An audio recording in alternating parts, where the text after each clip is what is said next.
கீதமாய் புகழ் கீதம் என்று பாடுவோம். தந்தை மகன் தூயாவியாரின் பெயராலே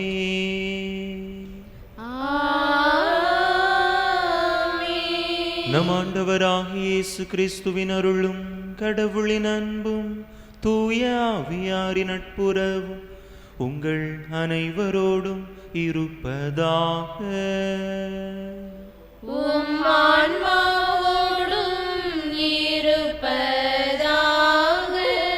இயேசுவில் அன்பார்ந்த சகோதர சகோதரிகளே, தவ காலத்தின் 4வது வாரத்திலே பயணித்துக் கொண்டிருக்கிறோம்.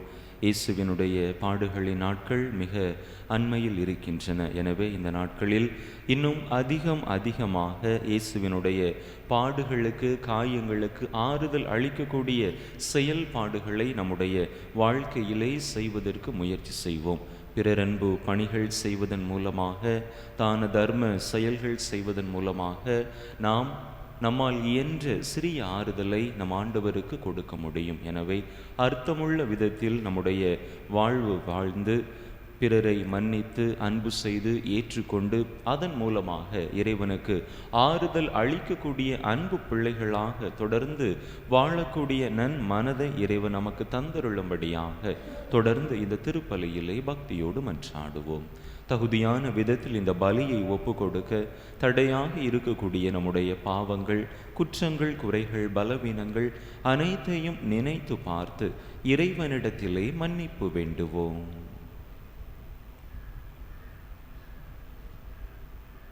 எல்லாம் வல்ல இறைவனிடமும் சகோதர சகோதரிகளே, உங்களிடமும் நான் பாவி என்பதை ஏற்றுக்கொள்கிறேன்.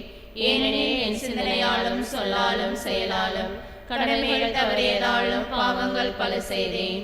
என் பாவமே, என் பாவமே, என் பெரும் பாவமே.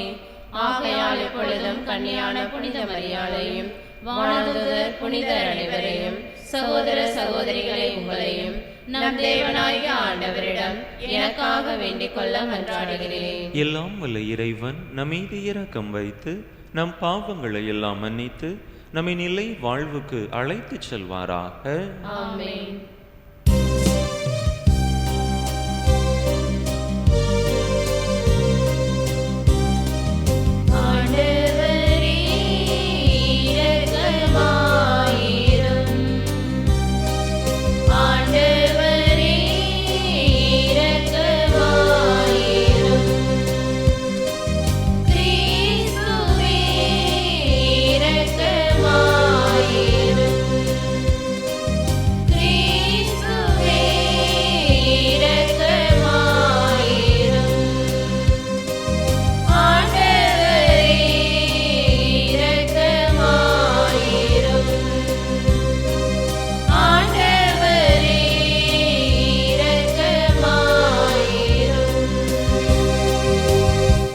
மன்றாடுவோமாக. இறைவா, விவரிக்க இயலாத மறையுண்மைகளால் உலகத்தை புதுப்பிக்கின்ற உம்மை வேண்டுகின்றோ. அதனால் உமது திரு அவை நிலையான படிப்பினைகளால் பயன்பெற்று இவ்வுலகில் உம் உதவிகளை இழந்து விடாமல் இருப்பதாக. உம்மோடு தூயாவியாரின் ஒன்றைப்பில் ஒரே இறைவனாய் என்றென்றும் வாழ்ந்து ஆட்சி செய்கின்ற எங்கள் ஆண்டவரும் உம் திருமகனுமாகிய இயேசு கிறிஸ்து வழியாக உம்மை மன்றாடுகின்றோ.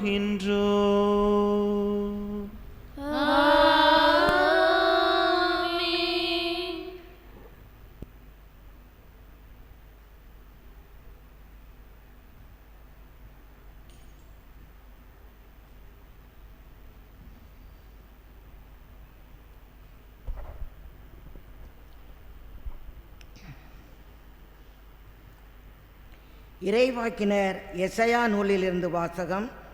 அதிகாரம் 65, இறைவசனங்கள் 17 முதல் 21 முடிய. ஆண்டவர் கூறுவது, இதோ புதிய விண்ணுலகையும் புதிய மண்ணுலகையும் படைக்கிறேன். முந்தியவை நினைத்து பார்க்கப்படுவதில்லை, மனத்தில் எழுவதும் இல்லை. நான் படைப்பனவற்றில் நீங்கள் என்றென்றும் மகிழ்ந்து களி கூறுங்கள். இதோ நான் எருசலேமை மகிழ்ச்சிக்குரியதாகவும் அதன் மக்களை பூரிப்பவர்களாகவும் படைக்கிறேன். நானும் எருசலேமை முன்னிட்டு மகிழ்ச்சி அடைவேன், என் மக்களை குறித்து பூரிப்படைவேன். இனி அங்கே அழுகையும் கூக்குரலும் ஒருபோதும் கேட்கப்படா. இனி அங்கே சில நாட்களுக்குள் இறக்கும் பச்சிளங்குழந்தையே இராது. தம் வாழ்நாளை நிறைவு செய்யாத முதியவர் இரார். ஏனெனில் 100 ஆண்டு வாழ்ந்து இறப்பவனும் இளைஞனாக கருதப்படுவான்.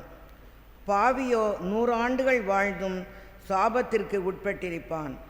அவர்கள் வீடு கட்டி அங்கு குடியிருப்பார்கள், திராட்சை நட்டு அதன் கனிகளை உண்பார்கள். ஆண்டவர் விளங்கும் அருள்வாக்கு. நன்றி. பதிலுரை பாடல் பல்லவி. ஆண்டவரே உம்மை புகழ்வேன், ஏனெனில் என்னை கைதூக்கி விட்டீர். ஆண்டவரே உம்மை புகழ்வேன், ஏனெனில் என்னை கைதூக்கி விட்டீர். ஆண்டவரே உம்மை ஏத்தி புகழ்வேன், ஏனெனில் நீர் என்னை கைதூக்கி விட்டீர். என்னை கண்டு என் பகைவர் மகிழ நீர் விடவில்லை. ஆண்டவரே, நீர் என்னை பாதாளத்தில் இருந்து ஏறிவரச் செய்தீர். சாவு குழியில் இறங்கிய எனது உயிரை காத்தீர். பல்லவி. ஆண்டவரே உம்மை புகழ்வேன், ஏனெனில் என்னை கைதூக்கி விட்டீர். இறை அன்பரே, ஆண்டவரை புகழ்ந்து பாடுங்கள். தூயவராம் அவரை நினைத்து நன்றி கூறுங்கள். அவரது சினம் ஒரு நொடி பொழுதுதான் இருக்கும், அவரது கருணையோ வாழ்நாள் முழுதும் நீடிக்கும். மாலையில் அழுகை, காலையிலோ ஆர்ப்பரிப்பு. பல்லவி. ஆண்டவரே உம்மை புகழ்வேன், ஏனெனில் என்னை கைதூக்கி விட்டீர். ஆண்டவரே எனக்கு செவி சாயும், என் மீது இரங்கும். ஆண்டவரே எனக்கு துணையாயிரும்.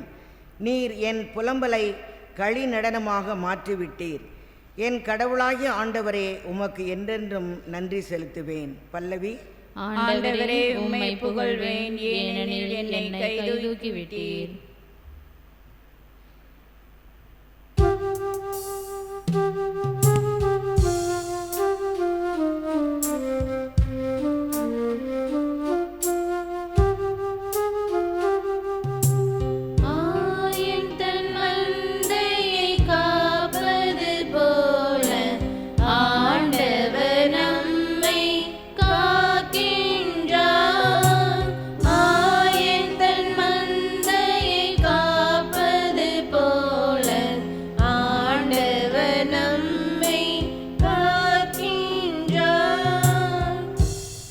நன்மையை நாடுங்கள், தீமையை தேடாதீர்கள். அப்பொழுது படைகளின் கடவுளாகிய ஆண்டவர் உங்களோடு இருப்பார். ஆயன் தன் மந்தையை காப்பது போல ஆண்டவர் நம்மை காக்கின்றார். ஆண்டவர் உங்களோடு இருப்பாராக. உம் ஆன்மாவோடும் இருப்பாராக. யோவான் எழுதிய தூய நற்செய்தியிலிருந்து வாசகம். ஆண்டவரே, மாட்சி உமக்கே. அதிகாரம் 4, இறைவசனங்கள் 43 முதல் 54 முடிய. யோவான் நற்செய்தி அதிகாரம் 4, இறைவசனங்கள் 43 முதல் 54 முடிய. அக்காலத்தில் இயேசு சமாரியாவிலிருந்து கலிலேயாவுக்கு சென்றார். தம் சொந்த ஊரில் இறைவாக்கினருக்கு மதிப்பு இராது என்று அவரே கூறியிருந்தார். அவர் கலிலேயா வந்தபோது கலிலேயர் அவரை வரவேற்றனர். ஏனெனில் அவர்கள் திருவிழாவுக்கு சென்றிருந்தபோது எருசலேமில் அவர் செய்தவை அனைத்தையும் கண்டிருந்தனர். கலிலேயாவில் உள்ள கானாவுக்கு இயேசு மீண்டும் சென்றார். அங்கேதான் அவர் தண்ணீரை திராட்சை ரசமாக்கியிருந்தார். கப்பர்நாகுமில் அரசு அலுவலரின் மகன் ஒருவன் நோயுற்றிருந்தான். இயேசு யூதேயாவிலிருந்து கலிலேயாவுக்கு வந்திருப்பதாக கேள்விப்பட்ட அரசு அலுவலர் அவரிடம் சென்று சாகும் தருவாயிலிருந்த தம் மகனை நலமாக்க வருமாறு வேண்டினார். இயேசு அவரை நோக்கி, அடையாளங்களையும் அருஞ்செயல்களையும் கண்டாலன்றி நீங்கள் நம்பவே மாட்டீர்கள் என்றார். அரசு அலுவலர் இயேசுவிடம், ஐயா, என் மகன் இறக்க முன் வாரும் என்றார். இயேசு அவரிடம், நீர் புறப்பட்டு போம், உம் மகன் பிழைத்து கொள்வான் என்றார். அவரும் இயேசு தம்மிடம் சொன்ன வார்த்தையை நம்பி புறப்பட்டு போனார். அவர் போய்க் கொண்டிருக்கும் போதே அவருடைய பணியாளர்கள் அவருக்கு எதிர்கொண்டு வந்து, மகன் பிழைத்து கொண்டான் என்று கூறினார்கள். எத்தனை மணிக்கு நோய் நீங்கியது என்று அவர் அவர்களிடம் வினவ, அவர்கள், நேற்று பிற்பகல் 1 மணிக்கு காய்ச்சல் நீங்கியது என்றார்கள். உம் மகன் பிழைத்து கொள்வான் என்று இயேசு அந்நேரத்தில்தான் கூறினார் என்பதை அவன் தந்தை நினைவு கூர்ந்தார். அவரும் அவர் வீட்டார் அனைவரும் இயேசுவை நம்பினர். இயேசு யூதேயாவிலிருந்து கலிலேயாவுக்கு வந்த பிறகு செய்த 2வது அரும் அடையாளம் இதுவே. ஆண்டவரின் அருள் வாக்கு. கிறிஸ்துவே உமக்கு புகழ்.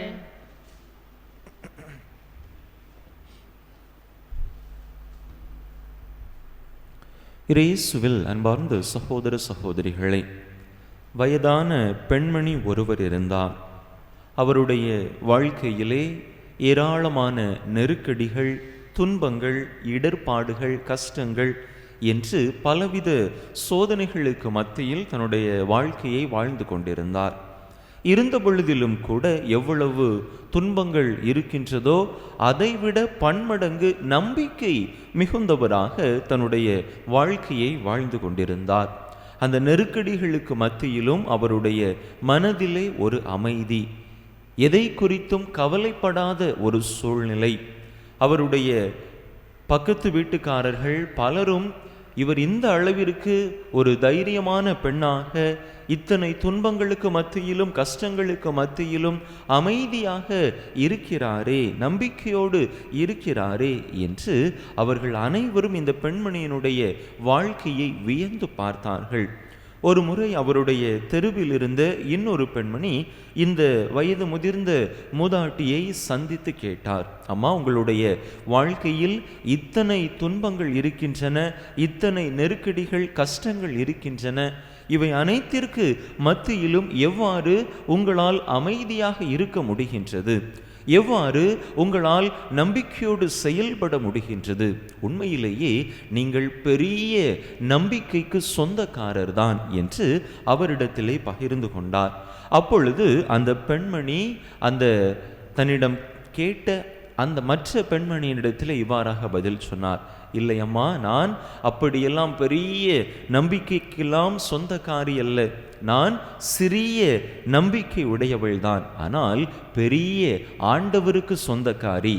அந்த பெரிய ஆண்டவர் என்னுடைய வாழ்க்கையில் எப்படிப்பட்ட துன்பங்கள், நெருக்கடிகள், கஷ்டங்கள் வந்தாலும் அவற்றை நான் கடந்து செல்வதற்கான ஆற்றலை எனக்கு கொடுத்து கொண்டிருக்கிறார். எனவேதான் என்னுடைய வாழ்க்கையில் இத்தனை நெருக்கடிகளுக்கு மத்தியிலும் துன்பங்களுக்கு மத்தியிலும் என்னால் அமைதியாக, நம்பிக்கையாக செயல்பட முடிகிறது என்று சொன்னாராம். இயேசுவில் அன்பார்ந்த சகோதர சகோதரிகளே, நாமும் நம்முடைய வாழ்க்கையில் இப்படிப்பட்ட நம்பிக்கையை நம்முடைய ஆண்டவர் மீது வைத்து வாழ அழைக்கப்படுகின்றோம். சிறிய அளவிலான நம்பிக்கை இருந்தாலும் நம்முடைய ஆண்டவர் மிக பெரியவர். அவர் என்னை எத்தகைய இடுக்கண்களிலிருந்தும் நெருக்கடியிலிருந்தும் விடுவித்து காப்பார் என்கின்ற அந்த உணர்வு நம்மிடத்திலே இருந்தது என்று சொன்னால் நிச்சயமாக நம்முடைய வாழ்வை நம்பிக்கையோடு நம்மால் வாழ முடியும். எப்பேற்பட்ட பிரச்சனைகளை நாம் எதிர்கொள்ள வேண்டிய சூழ்நிலைக்கு தள்ளப்பட்டாலும் ஆண்டவருடைய உடனிருப்பு நம்முடைய வாழ்க்கையை நம்பிக்கையோடு வாழ்வதற்கு தேவையான ஆற்றலை நமக்கு தரும். இன்றைய நற்செய்தியிலே நாம் வாசிக்க கேட்ட அந்த அரசு அலுவலர் இப்படிப்பட்ட நம்பிக்கையைத்தான் கொண்டிருந்தார். ஆண்டவரை பார்த்து சொல்லுகின்றார், ஆண்டவரே, என்னுடைய மகன் சாக கிடக்கிறான், இப்பொழுதே என்னுடைய வீட்டுக்கு வாரும், வந்து அவனை குணப்படுத்தும் என்று சொன்னபோது ஆண்டவர் சொன்ன வார்த்தை, நீர் வீட்டுக்கு போம், உம்முடைய மகன் நலமடைவான் என்று சொன்ன அந்த வார்த்தையை நம்பி இவரும் புறப்படுகிறார். அந்த அரசு அலுவலருக்கு மிகப்பெரிய பின்புலம் இருந்திருக்கும். அரசு அலுவலர் என்று சொன்னால் வசதி வாய்ப்புகளுக்கு பஞ்சம் இருக்காது, பணத்திற்கு பஞ்சம் இருக்காது. இருந்த பொழுதிலும் அவர் ஆண்டவரை நம்பிக்கையோடு தேடி வருகிறார். அவருடைய அந்த சிறிய நம்பிக்கையை ஆண்டவர் பார்க்கிறார். அவருடைய மகனுக்கு தன்னுடைய வார்த்தையை அனுப்பி அவர் சுகம் கொடுத்ததாக பார்க்கிறோம். அன்பு மக்களே, நாமும் நம்முடைய வாழ்க்கையில் இப்படிப்பட்ட சிறிய நம்பிக்கையை நம்முடைய பெரிய ஆண்டவரிடத்திலே வைத்தோம் என்று என்று சொன்னால் நம்முடைய வாழ்க்கையிலும் நம்மால் அற்புதங்களை அதிசயங்களை கண்டுணர முடியும். மத்திய நற்செய்தியிலே 17வது அதிகாரம் 20வது இறை வசனத்தில் ஆண்டவர் சொல்லுவார் அல்லவா, உங்களுக்கு கடுகளவு நம்பிக்கை இருந்தால் கூட இந்த மலையை பார்த்து இங்கிருந்து பெயர்ந்து அங்கு போ என்று சொன்னால் அது போகும் என்று சொல்லுவார். நாம் நம்முடைய நம்பிக்கை வாழ்வை சற்று சிந்தித்து பார்ப்போம். என்னுடைய நம்பிக்கை எப்படிப்பட்டதாக இருக்கிறது? சிறிய நம்பிக்கையாவது என்னுடைய பெரிய ஆண்டவரிடத்திலே நான் கொண்டிருக்கிறேனா என்று நாம் சிந்திப்போம். நம்முடைய அந்த நம்பிக்கை நம்முடைய வாழ்க்கையிலே பெரிய அளவிலான ஆசீர்வாதங்களை கொண்டு வரும். எனவே நம்முடைய நம்பிக்கை வாழ்வில் ஆழப்பட வரம் கேட்டு தொடர்ந்து இந்த திருப்பலியிலே இணைந்து மன்றாடுவோம். ஆமென்.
சகோதர சகோதரிகளே, என்னுடையதும் உங்களுடையதுமான இப்பலி எல்லாம் வல்ல தந்தையாக இறைவனுக்கு ஏற்றதாகும்படி மன்றாடுங்கள்.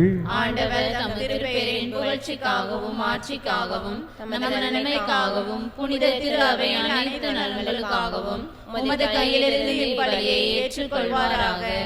ஆண்டவரே, உமக்கு ஒப்பு கொடுக்கப்படும் இக்காணிக்கையின் பயனை நாங்கள் பெற்றுக்கொள்ள உம்மை வேண்டுகின்றோம். அதனால் இவ்வுலகின் பழைய நிலையிலிருந்து மனந்திரும்பி தூய்மை பெற்று விண்ணக வாழ்வு நோக்கிய எமது பயணத்தில் நாங்கள் புதுப்பிக்கப்படுவோமாக. எங்கள் ஆண்டவராகிய கிறிஸ்து வழியாக உம்மை மன்றாடுகின்றோம்.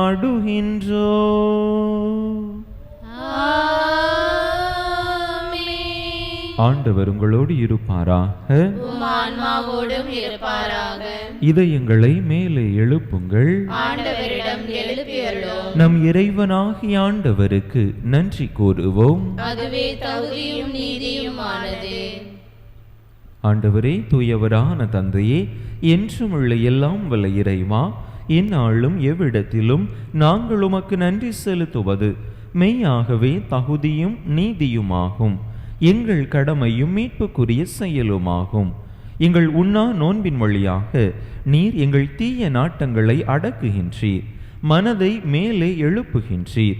நற்பண்புகளையும் அவற்றிற்கான பரிசுகளையும் எங்கள் ஆண்டவராகிய கிறிஸ்து வழியாக பெருகச் செய்கின்றீர். அவர் வழியாகவே உமது மாண்பை வானதூதர் புகழ்கின்றனர். தலைமை தாங்குவோர் உமை வழிபடுகின்றனர். அதிகாரம் செலுத்துவோர் உம் திருமுன் நடுங்குகின்றனர். வானங்களும் அவற்றிலுள்ள ஆற்றல்களும் செராபீன்களும் ஒன்று கூடி அக்களித்து கொண்டாடுகின்றனர். அவர்களோடு எங்கள் குரலையும் சேர்த்து கொள்ளுமாறு நாங்கள் உமை தாழ்மையுடன் இறைஞ்சி புகழ்ந்து பாடுவதாவது:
ஆண்டவரே, நேர்மையாகவே தூயவர், தூய்மை அனைத்துக்கும் ஊற்று.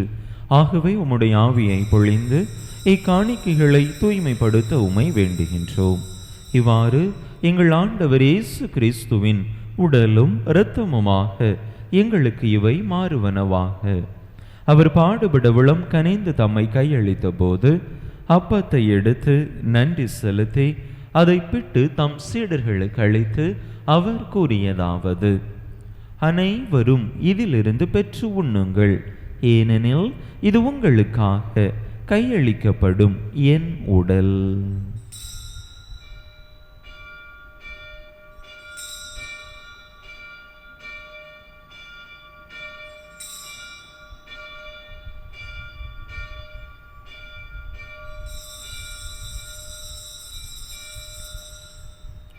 அவ்வண்ணமே இரவு விருந்தை அருந்திய பின் கிண்ணத்தையும் எடுத்து மீண்டும் உமக்கு நன்றி கூறி தம் சீடர்களுக்கு அளித்து அவர் கூறியதாவது: அனைவரும் இதிலிருந்து பெற்று பருகுங்கள், ஏனெனில் இது புதிய நிலையான உடன்படிக்கைக்குரிய என் இரத்தத்தின் கிண்ணம்.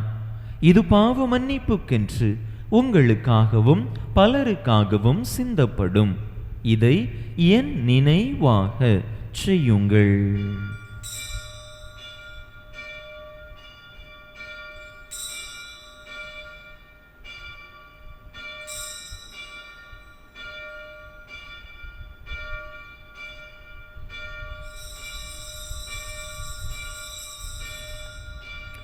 நம்பிக்கையின் மறைபொருள்.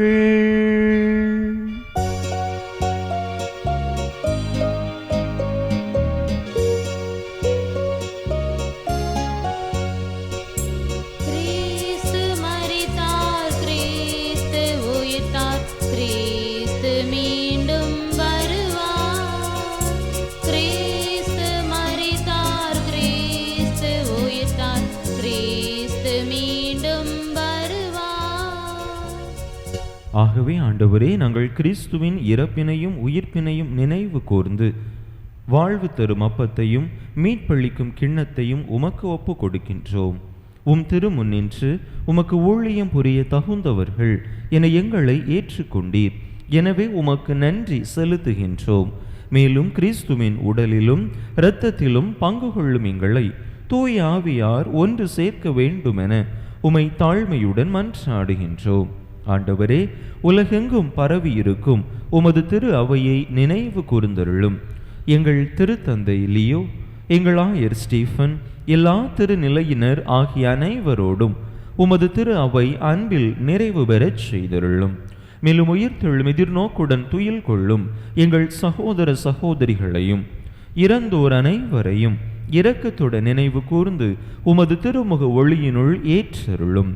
எங்கள் அனைவர் மீதும் இரக்கமாயிரும். கடவுளின் கன்னித்தாயும் எங்கள் பாதுகாவலியுமான புனித ஜெபமாலை அன்னை, அவருடைய கணவரான புனித யோசேப்பு, புனித திருத்தூதர்கள், இவ்வுலகில் உமக்கு உகந்தவராயிருந்தோர் ஆகிய புனிதர் அனைவருடனும் நாங்கள் நிலை வாழ்வில் பங்கு கொள்ளும் தகுதி பெற்று உம் திருமகன் இயேசு கிறிஸ்து வழியாக உமை புகழ்ந்தேத்தும் வரமருள உமை மன்றாடுகின்றோம்.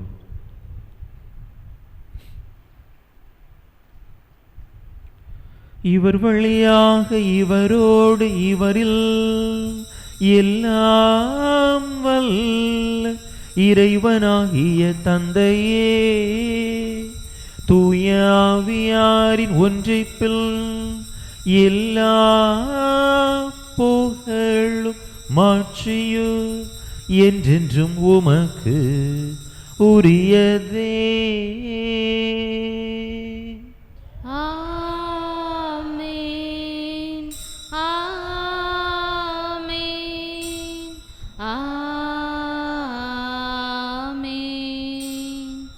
மீட்பரின் கட்டளையால் கற்பிக்கப்பட்டு இறை படிப்பினையால் பயிற்சி பெற்ற நாம் துணிந்து சொல்லுவோம்: விண்ணுலகில் இருக்கிற எங்கள் தந்தையே, உமது பெயர் தூயது என போற்ற பெறுக. உமது ஆட்சி வருக. உமது திருவுளம் விண்ணுலகில் நிறைவேறுவது போல மண்ணுலகிலும் நிறைவேறுக. எங்கள் அன்றாட உணவை இன்று எங்களுக்கு தாரும். எங்களுக்கு எதிராக குற்றம் செய்வோரை நாங்கள் மன்னிப்பது போல எங்கள் குற்றங்களை மன்னியும்.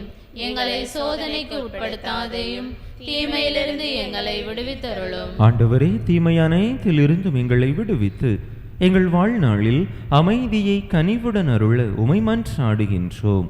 உமது இரக்கத்தின் உதவியால் நாங்கள் பாவத்திலிருந்து எப்போதும் விடுதலை பெற்று யாதொரு கலக்கமுமின்றி நலமாய் இருப்போமாக. நாங்கள் எதிர்நோக்கி இருக்கும் பேரின்பத்துக்காகவும் எம் மீட்பராகிய இயேசு கிறிஸ்துவின் வருகைக்காகவும் காத்திருக்கின்றோம். ஏனெனில் ஆட்சியும் வல்லமையும் ஆட்சியும் என்றென்றும் உமதே. ஆண்டவரே இயேசு கிறிஸ்துவே, அமைதியை உங்களுக்கு விட்டுச் செல்கின்றேன், என் அமைதியையே உங்களுக்கு அளிக்கின்றேன் என்றும் திருத்தூதர்களுக்கு மொழிந்தீரே.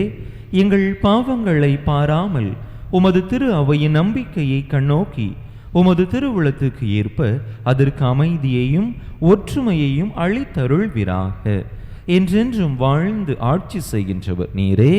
ஆமென். ஆண்டவருடைய அமைதி உங்கள் அனைவரோடும் என்றும் இருப்பதாக. உம் ஆன்மாவோடும் இருப்பதாக. ஒருவருக்கொருவர் கிறிஸ்து வழங்கும் அமைதியை பகிர்ந்து கொள்வோம்.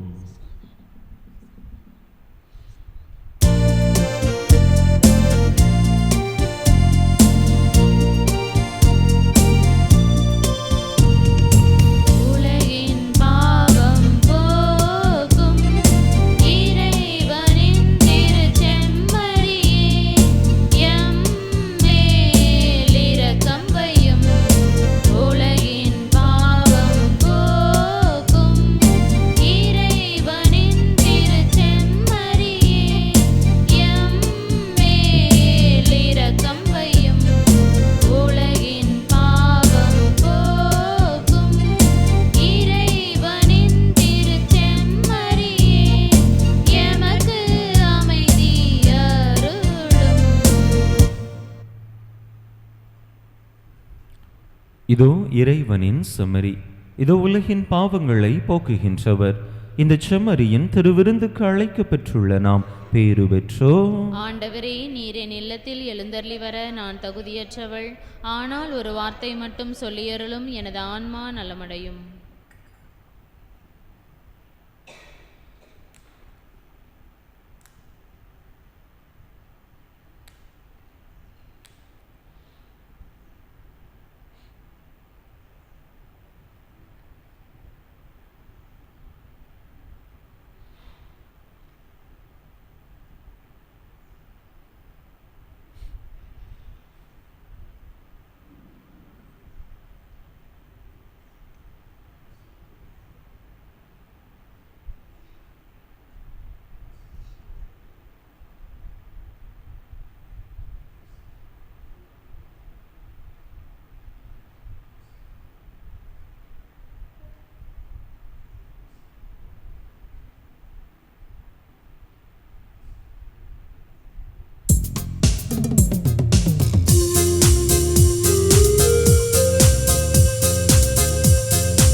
மன்றாடுவோமாக. ஆண்டவரே, உம் அருள் கொடைகளால் நாங்கள் புதுப்பிக்கப்பெற்று வாழ்வு பெற்றிட உம்மை வேண்டுகின்றோ. அவை எங்களை புனிதப்படுத்தி நிலையானவற்றுக்கு இட்டுச் செல்வனவாக. எங்கள் ஆண்டவராகிய கிறிஸ்து வழியாக உம்மை மன்றாடுகின்றோ.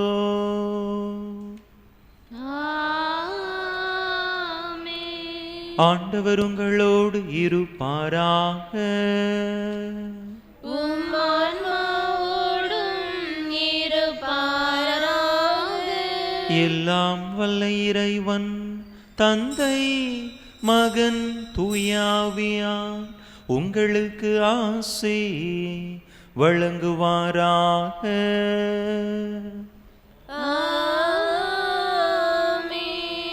இறையாசிரை நிறைவாக பெற்றவர்களாக சென்று வாருங்கள். திருப்பலி நிறைவேறிற்று. இறைவனுக்கு நன்றி.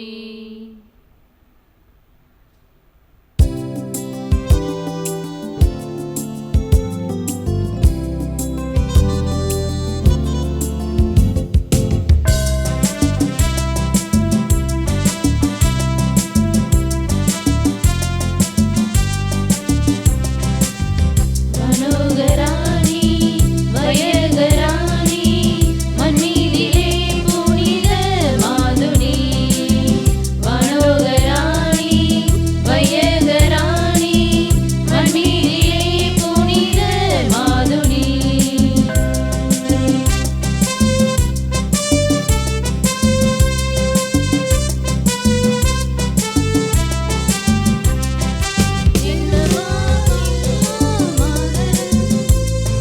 செம்மை சீர் மங்கைய ராணினி.